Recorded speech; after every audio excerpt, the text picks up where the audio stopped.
After spending the last few weeks at home since the birth of my newborn son, I've had some time to look back and reflect, and I've realised that since starting this channel, I've only ever released 3 videos from the country that I call home, New Zealand. Today that changes in one of the wettest and wildest places on earth, and probably one of my favourite parts of the country, if not the world, Fiordland National Park, and more specifically Milford Sound. This video was filmed on a sporadic photography trip where I drove over 800 kilometres to chase stormy conditions and push my camera's weather ceiling to the max. So grab a nice beverage and enjoy.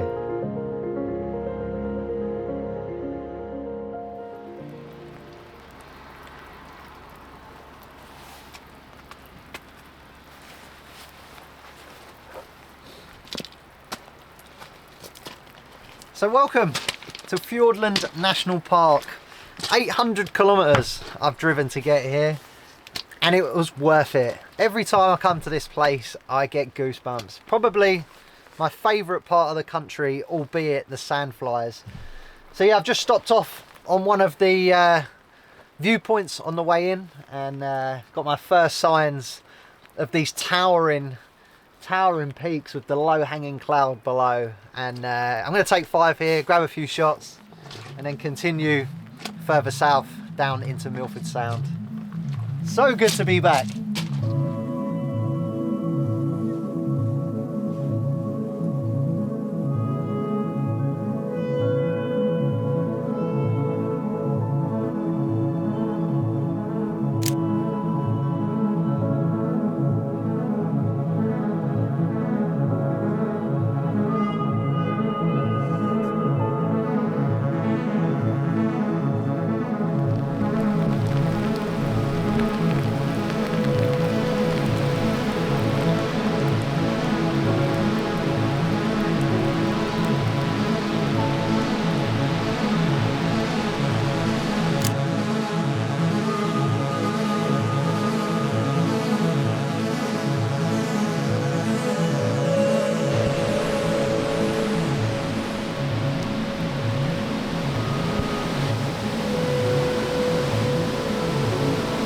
Now that is already quite some water, and it's only forecast to get worse.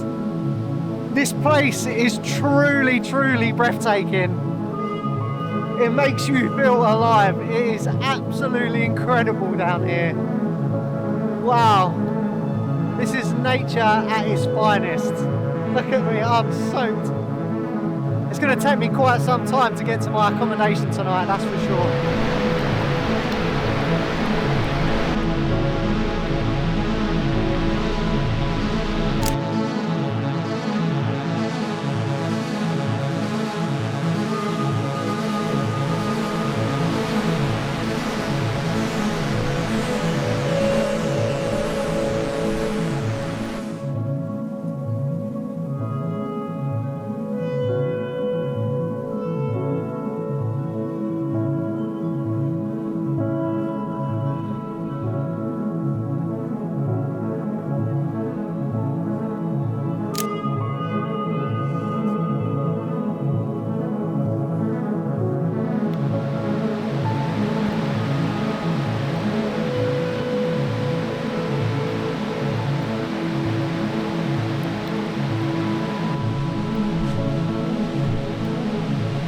My camera's so wet, I keep getting that warning of the accessories not supported on this device.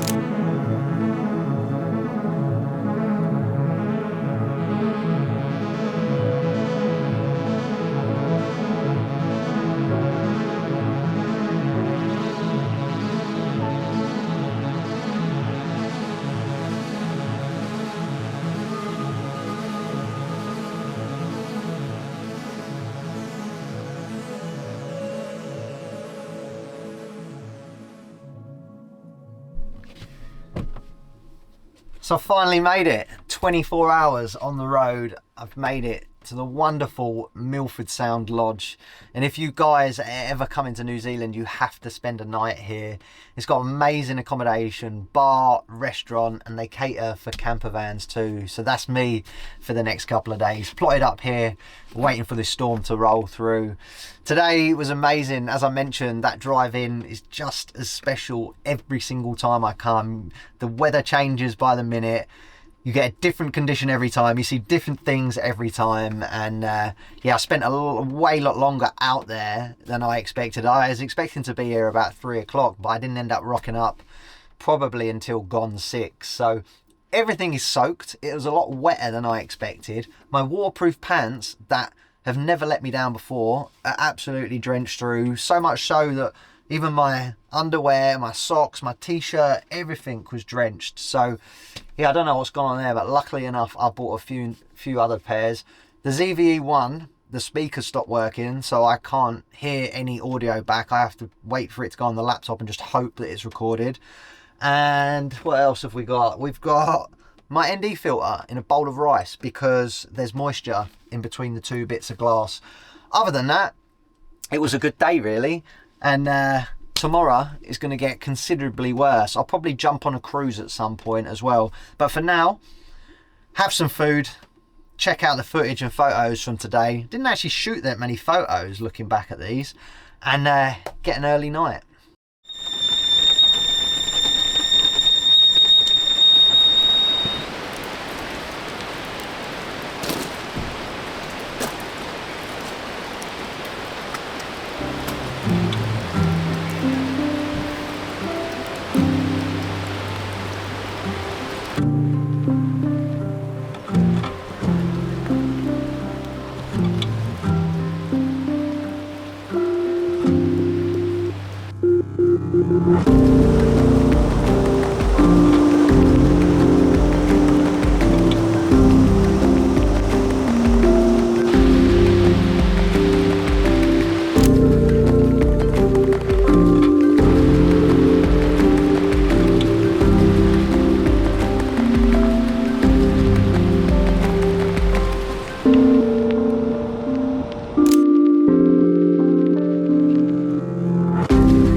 The rain stopped, the low cloud seems to have disappeared.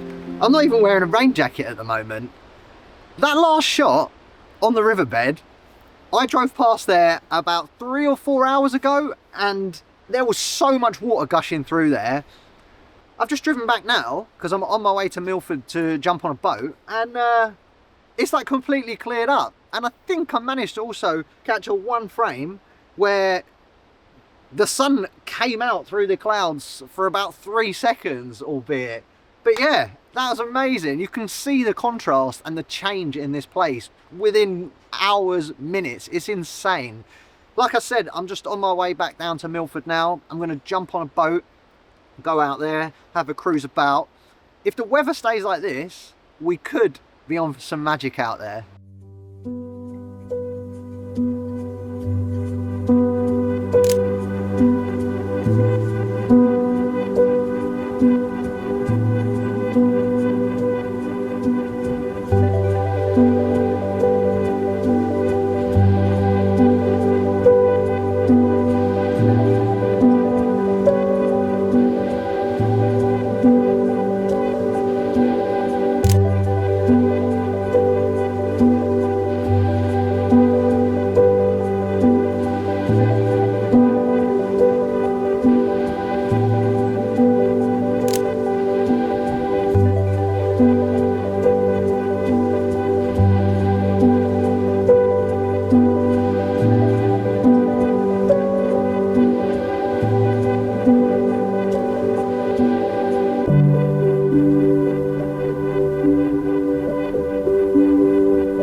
So it is safe to say that today was probably the toughest conditions that I've ever faced while being out on the water at Milford Sound photographing it.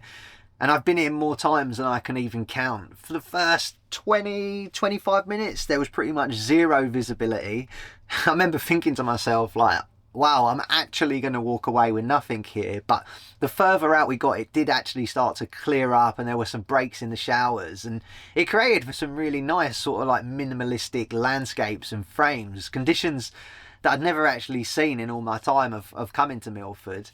And I think that's the amazing thing about photography. Like, we're constantly having to adapt within the moment. You know, 95% of the time, the conditions or the images that we envision before we go to shoot don't actually happen, you know, due to things that are out of our control. Like today, for instance, the 24-70 completely fogged up. My EV on the A7 IV completely fogged up.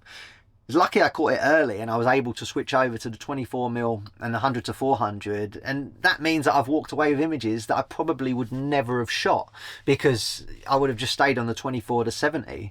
So I just got back to the lodge, and I've checked the weather for tomorrow, and it is not looking like it's going to get any better anytime soon. So I'll probably call the video here. If I do go out and shoot some stuff in the morning, then I'll just sort of sprinkle that in with the previous days to save like an ongoing video. But I hope you've enjoyed the video. For me personally, it's been well worth the 1,600-kilometre round trip, because this part of New Zealand is truly magical. And if you're coming these ways, then you have to come to Fjordland, because it is absolutely wild down here. Hope you've enjoyed the video. Take care, and I'll see you in the next one.